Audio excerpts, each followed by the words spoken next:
एक गांव में शारदा और रविंद्र एक दंपति रहते थे। उनका बेटा का नाम था रमेश। वो बहुत ही भला इंसान था और बहुत बुद्धिमान था। वो वही करता था जो उसके माता पिता करने को कहते थे। कभी कुछ ऐसा नहीं किया जिससे उनके सम्मान में हानि हो। रमेश शहर में अपनी पढ़ाई लिखाई पूरी करके वो घर लौट आया। इस बात से शारदा बहुत खुश थी। बेटा रमेश, तुम्हें देखने के बाद तुम्हारी माँ को पहाड़ों जैसी हिम्मत मिली।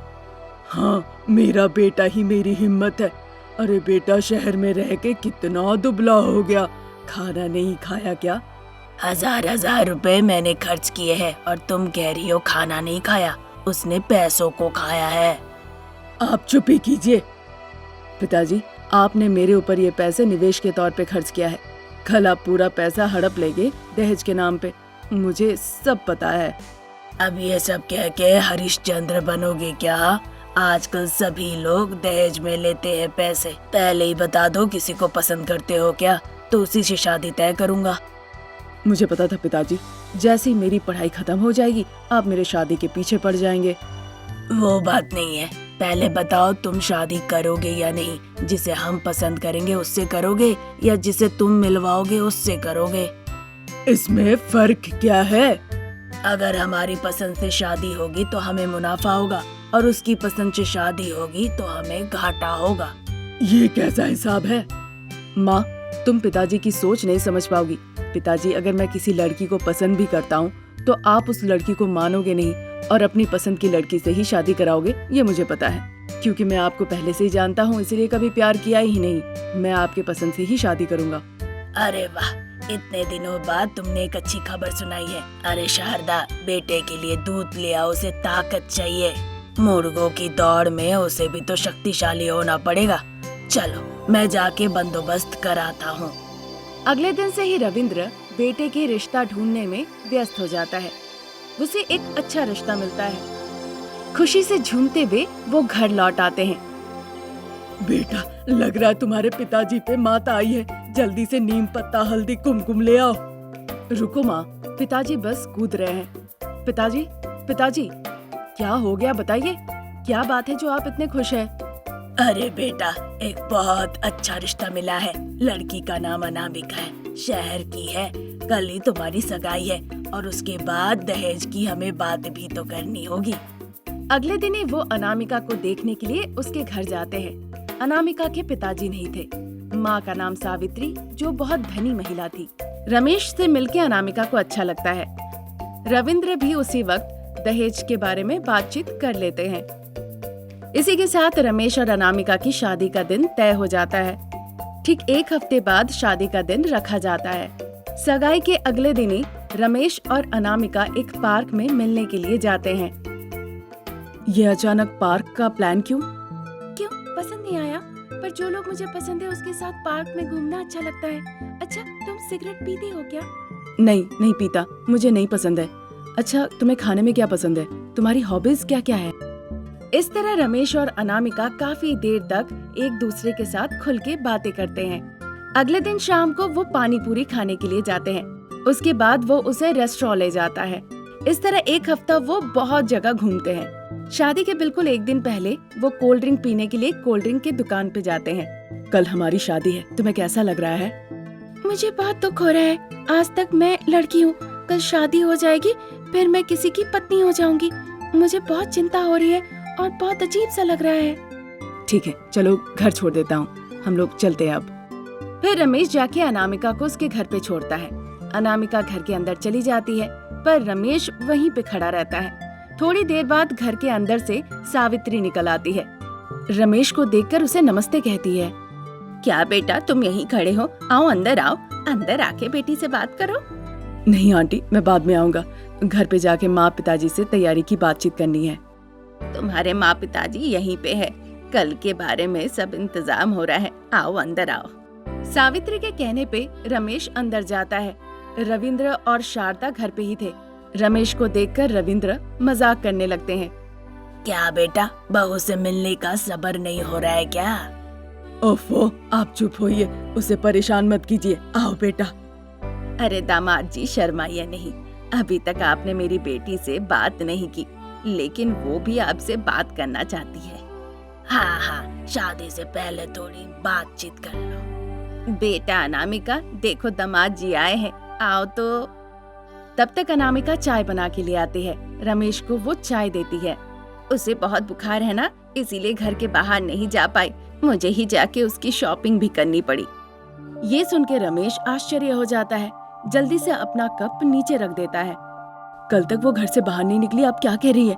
हर दिन वो मुझसे मिल रही है। हम हर रोज कितने अलग अलग रेस्टोरेंट भी गए। ये क्या कह रहे हो बेटा?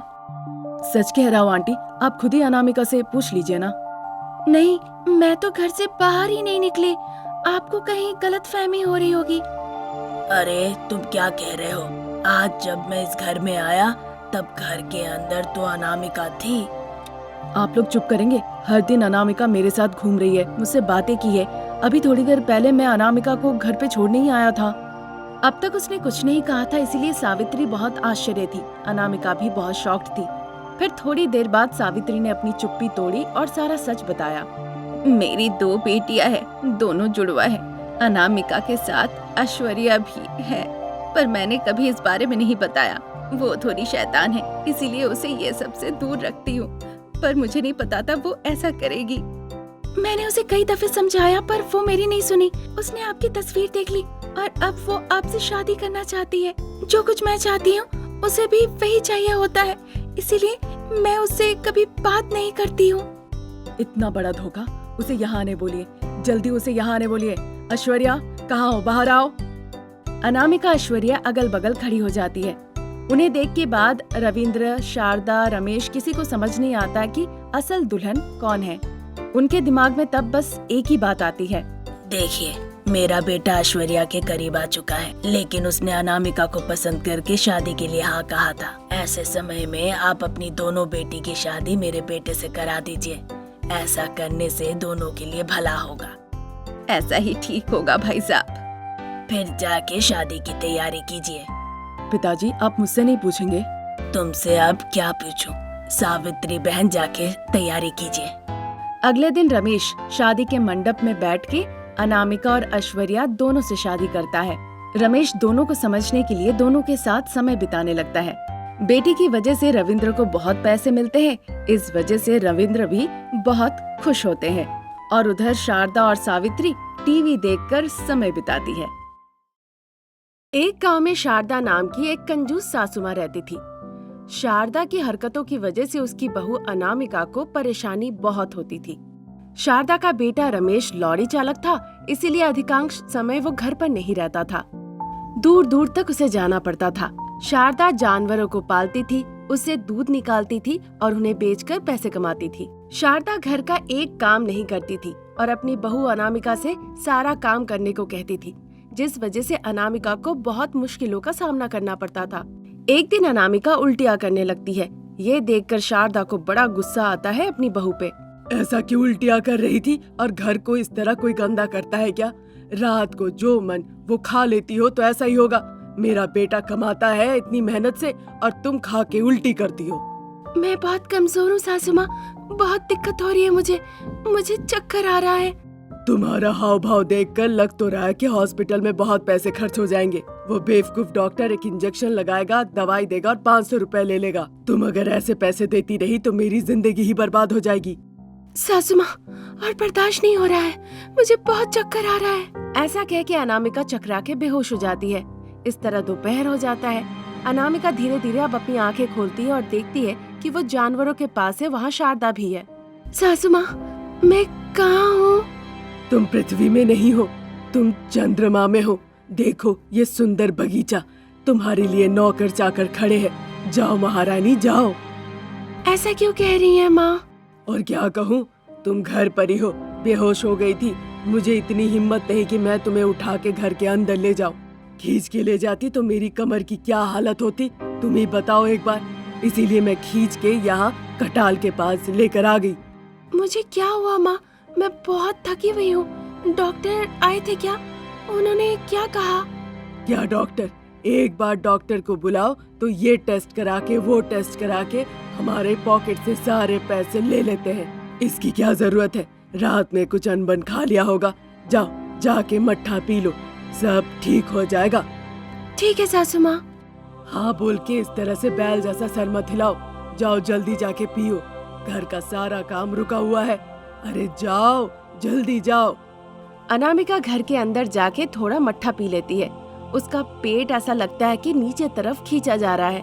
अनामिका को कुछ काम करने को भी मन नहीं करता है, पर सासू माँ के डर से वो जल्दी जल्दी घर का काम करना शुरू कर देती है। फिर सासू माँ के कहे मुताबिक वो 2-3 बर्तन में दूध से अच्छे से मक्खन निकालती है, जिसे देखकर अनामिका के मुंह में पानी आने लगता है। क्या बेटा तुम खाना चाहती हो? बेचारी को खाने का मन कर रहा होगा, पर ये बहुत महंगा है। ठीक है, मैं थोड़ा दूंगी तुम्हें। ऐसा कहकर शारदा अनामिका की एक उंगली मक्खन में डुबोती है और उसकी इच्छा पूरी करने के लिए उसे खाने देती है। अनामिका की आंखों के सामने सब कुछ था, पर वो कुछ खा नहीं सकती है। ये देखकर वो बहुत दुखी हो जाती है। 3 दिनों के बाद रमेश घर लौट आता है। घर आने के दौरान अनामिका और अपनी माँ के लिए वो अच्छी साड़ियाँ भी ले आता है। वो मिठाइयाँ भी साथ में ले आता है। अरे अनामिका देखो, मैं तुम्हारे लिए मिठाइयाँ लाया हूँ, जाओ जाके मुंह मीठा करो। अरे ये सब करने की तुम्हें जरूरत नहीं, ऊपर से इतनी महंगी मिठाइयाँ लाने की क्या जरूरत थी? तुम्हारी कोई जिम्मेदारी नहीं है क्या?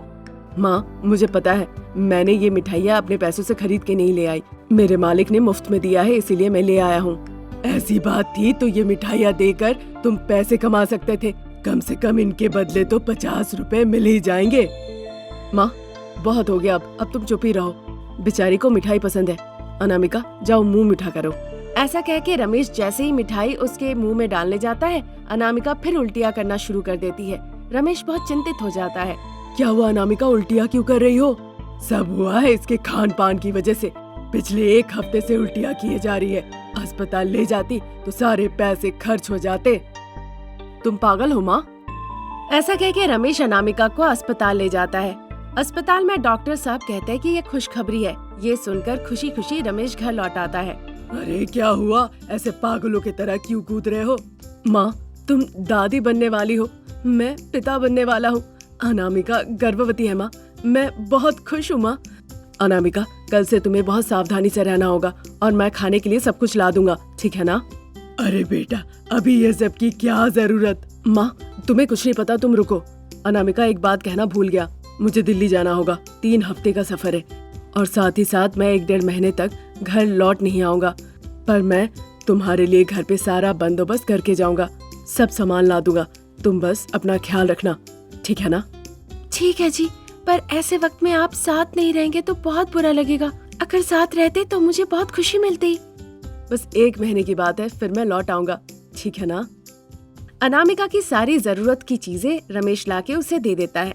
उसी दिन रमेश सफर के लिए निकल जाता है। अब घर पे शारदा और अनामिका बच गई, क्योंकि बेटा नहीं था तो शारदा अपने असली रंग में आ गई। कैसे कैसे भूत घूमते हैं इस घर में। तुम उसे क्या कह दी? वही सब बातें बोल दी जिससे माँ बेटा अलग हो जाए। वो जाके 1000 रुपए खर्च करके ये सब ले आया। अभी ये सब की क्या जरूरत थी, तुम ही बताओ ना। सासू माँ मुझे आप परेशान मत कीजिए, मैंने उनसे नहीं कहा था ये सब लाने के लिए। बहुत हो गया, जाओ जाके खटाल साफ करो, बाद में घर भी साफ करो। 1 हफ्ता हो गया। पहले पानी से जाके अच्छे से जानवरों को साफ करो। दोपहर से पहले हो जाना चाहिए, फिर खाना पकाओ। मेरा सर दर्द हो रहा है, मैं सोने जा रही हूँ। नींद से उठने से पहले सारा काम खत्म हो जाना चाहिए। सासू माँ अभी मैं गर्भवती हूँ, अगर ये सब काम मैं करने जाऊँ तो मुझे दिक्कत हो जाएगी। कोई दिक्कत नहीं, कुछ नहीं होगा। तुम्हारी उम्र में हमने ऐसे बहुत काम किए हैं। ये अब बहाना मार रही है काम से भागने के लिए। उस दिन अनामिका सारा काम करती है और फिर बहुत थक जाती है। 1-1.5 महीने निकल जाते हैं। वो सोच रही थी ऐसी परिस्थिति ईश्वर किसी को ना दे। तभी उसी बीच रमेश वहाँ आ जाता है। अनामिका की परिस्थिति देखकर उसे बहुत बुरा लगता है। माँ को जाकर वो बहुत डांटता है। अनामिका भी एक इंसान है माँ, मैंने तुमसे कहा था कि वो गर्भवती है, फिर भी तुमने उससे इतने काम करवाए। वो अब एक पल के लिए इस घर में नहीं रह सकती है। तुम माँ नहीं हो सकती। रमेश जब अपनी पत्नी को लेकर जाने ही वाला था, शारदा उसे आके रोकती है। उसे अपनी सारी गलतियों का एहसास होने लगता है और फिर वो माफी भी मांगती है। अब मैं बहू को कभी तकलीफ नहीं दूंगी, तुम लोग मत जाओ। तुम लोगों की खुशी मेरी खुशी। ऐसा कह के वो अनामिका को अपने पास बुला के उसे अपने गले से लगा लेती है। तभी से शारदा अपनी बहू का बहुत अच्छे से ख्याल रखने लगती है और इस तरह से वो परिवार खुशी खुशी रहने लगता है।